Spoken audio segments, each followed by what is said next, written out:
ಇದು ಕುಪ್ಪಿ ಸೊಪ್ಪು, ತೆಲುಗಲ್ಲಿ ಇದನ್ನು ಕುಪ್ಪಿಂಟಾಕು ಅಂತ ಕರೀತಾರೆ.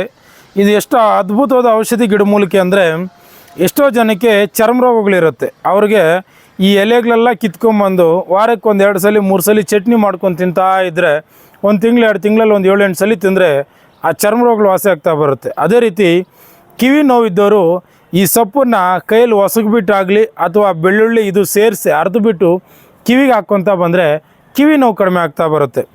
ಇದೇ ಸೊಪ್ಪು ದಿನನಿತ್ಯ ಪೇಸ್ಟ್ ಮಾಡಿ ಕೆಲವು ಚರ್ಮ ರೋಗಗಳಿದ್ದವರು ಅಪ್ಲೈ ಮಾಡ್ಕೊತ ಬಂದರೆ ಇದರ ರಸನ ಕೂಡ ಆ ಚರ್ಮ ರೋಗಗಳಾಗಲಿ ಯಾವುದೇ ಥರ ಅಲರ್ಜಿಗಳಾಗಲಿ ಫಂಗಲ್ ಇನ್ಫೆಕ್ಷನ್ಸ್ ಆಗಲಿ ಕೂಡ ಕ್ಯೂರ್ ಆಗ್ತಾ ಬರುತ್ತೆ. ಇವೆಲ್ಲ ನಾವು ಪ್ರತಿಯೊಂದನ್ನು ಗಿಡಮೂಲಿಕೆ ನಮ್ಮ ಅಕ್ಕಪಕ್ಕ ಇರೋದನ್ನು ತಿಳ್ಕೊಂಡು ನಿಮಗೆ ನೀವಾಗ ವೈದ್ಯ ಮಾಡ್ಕೋಬೋದು. ಎಲ್ಲವನ್ನೂ ತಿಳ್ಕೊಬೇಕು, ಯಾಕಂದರೆ ಹಳೆ ಕಾಲದವ್ರ ಥರ ಇವಾಗ ತಿಳಿಸೋರಿಲ್ಲ.